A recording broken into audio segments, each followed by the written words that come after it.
एक किसान अपने गांव की परेशानियों से बहुत दुखी था। किसी ने उसे अपने दुखों के निवारण के लिए बुद्ध की शरण में जाने को कहा, जो कुछ दिनों के लिए यहाँ से कुछ दूर एक गांव में आया है।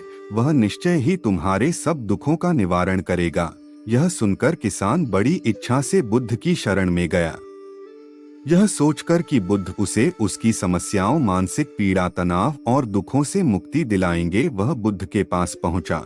उसने बुद्ध से कहा कि हे बुद्ध, मैं एक किसान हूँ, मुझे खेती करना पसंद है, लेकिन बारिश कभी भी पर्याप्त नहीं होती और मेरी फसलें बर्बाद हो जाती हैं। पिछले साल मेरे पास खाने के लिए कुछ नहीं था और इस साल भी अत्यधिक बारिश के कारण फसल को बहुत नुकसान हुआ। मेरे पास खाने के लिए पर्याप्त भोजन नहीं है।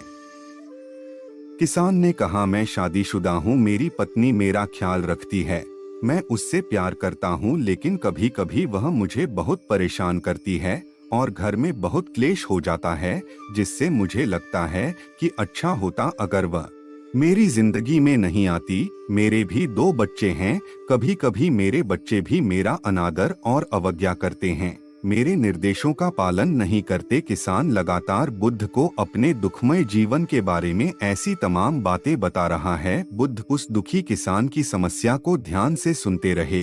अपनी जिंदगी की सारी परेशानियां बताने के बाद जब उन्हें राहत महसूस हुई तो वह चुप हो गए। अब उसके पास बताने के लिए कोई और समस्या नहीं बची थी। अब वह चुपचाप बैठकर बुद्ध की ओर देख रहा था और अपनी समस्या का समाधान पाने के लिए बुद्ध के उत्तर की प्रतीक्षा कर रहा था। लेकिन बुद्ध चुप थे। किसान ने फिर कहा, हे बुद्ध, मैं आपकी शरण में आया हूँ, कृपया मेरे जीवन की इन समस्याओं का समाधान करें। बुद्ध ने कहा, मैं तुम्हारी कोई मदद नहीं कर सकता।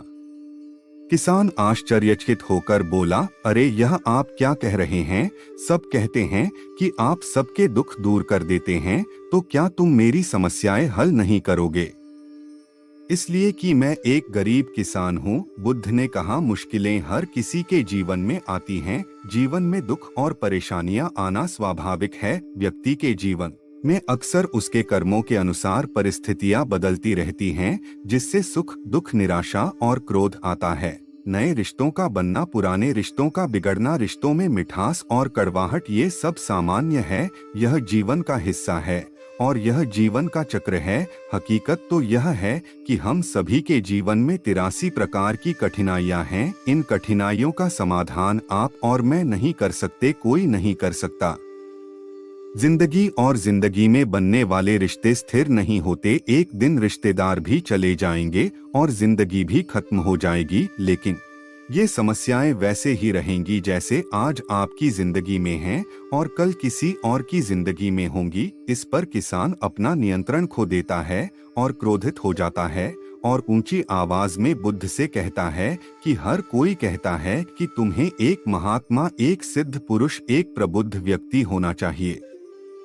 मैं इस विश्वास के साथ यहाँ आया हूँ कि आप मेरी मदद करेंगे। यदि आप मेरी समस्याएं हल नहीं कर सकते तो मेरा यहाँ आना व्यर्थ था।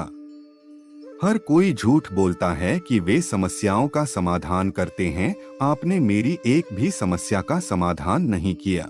तुमसे अच्छे तो वह महात्मा हैं जो 2 वर्ष पहले मेरे घर आए थे। उन्होंने मेरे लिए यज्ञ कराया, दान दक्षिणा दिलवाई और मेरे मन को असीम शांति मिली। कुछ सुख भी बढ़े और कुछ दुख भी कम हुए, लेकिन तुमने मेरी कोई भी समस्या हल नहीं की। तुमने मुझे सीधे तौर पर मना कर दिया। बुद्ध ने कहा, क्या वह सब करने से जीवन के सारे दुख समाप्त हो गए? इतना कुछ करने के बाद भी अब आप इतने परेशान क्यों हैं? अब आप पहले से भी ज्यादा दुखों से घिर गए हैं।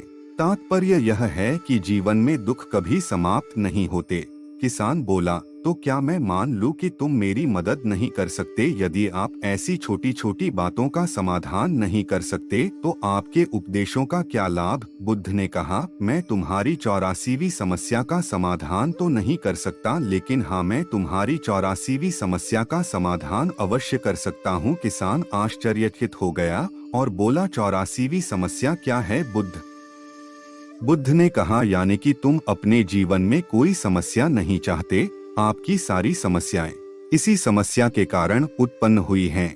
यदि आप इस तथ्य को स्वीकार कर लें कि जीवन में समस्याएं मौजूद हैं और समस्याएं जीवन का हिस्सा हैं, तो आप जीवन की समस्याओं से विचलित नहीं हो पाएंगे।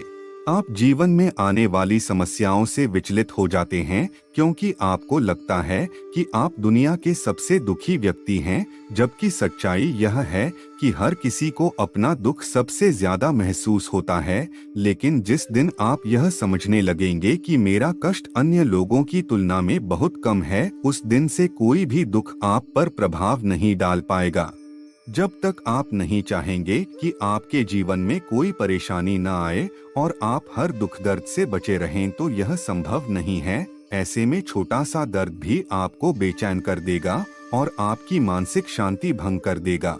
अगर आपके जीवन से परेशानियां पूरी तरह से दूर हो जाएं, अगर आपको हर दिन हर पल बिना दुख और कठिनाइयों के जीवन जीने को मिलेगा, तो आप ज्यादा दिन तक ऐसा नहीं जी पाएंगे। एक समय आएगा जब आप हर दिन एक ही तरह की जिंदगी जीने से पूरी तरह से तंग आ जाएंगे और ऊब जाएंगे, क्योंकि जीवन में किसी भी चीज की अधिकता जीवन के लिए भयानक समस्याएं पैदा करती है। आरामदायक जीवन जीने से आप मन और शरीर दोनों से विकलांग हो जाएंगे, तो ऐसे जीवन का क्या फायदा जो बाद में आपको नर्क जैसा जीवन जीने पर मजबूर कर दे। जिस तरह खाना खाने का असली आनंद तभी मिलता है जब बहुत भूख लगी हो, और पानी पीने का असली मजा तभी आता है जब बहुत प्यास लगती है। उसी तरह जीवन के तमाम दुखों और परेशानियों को झेलने के बाद ही खुशी का आनंद मिलता है। इसीलिए जीवन में सुख और दुख अलग अलग रूप में आते रहते हैं। हम चाहकर भी जीवन से सुख दुख को खत्म नहीं कर सकते, लेकिन उनसे इतना ऊपर जरूर उठ सकते हैं कि कोई भी बड़ी समस्या मन को विचलित न कर सके। इसके लिए अपने मन को शक्तिशाली बनाएं, धैर्य रखें, प्रतिदिन आध्यात्म का ध्यान करें, ज्ञान बढ़ाओ। यह आपके जीवन की सभी समस्याओं का समाधान है। इसे जीवन की चतुर्मुखी समस्या का समाधान कहा जाता है। महात्मा बुद्ध का यह अद्भुत ज्ञान पाकर किसान संतुष्ट हो गया और उसका मन बिल्कुल हल्का हो गया। मन में जो समस्याएं परेशान कर रही थीं, उनके प्रति जिज्ञासा शांत हो गई। किसान ने अपनी आंखें बंद कर लीं और आनंद का अनुभव करने लगा। किसान को समझ आ गया कि वह अब तक क्या गलती कर रहा था और वह बुद्ध के चरणों में गिर गया। तो दोस्तों, मुझे उम्मीद है कि महात्मा बुद्ध की इस कहानी बुद्ध प्रेरणादायक के माध्यम से आपके जीवन की कई समस्याएं समाप्त हो गई होंगी या कुछ समस्याओं का समाधान मिल गया होगा।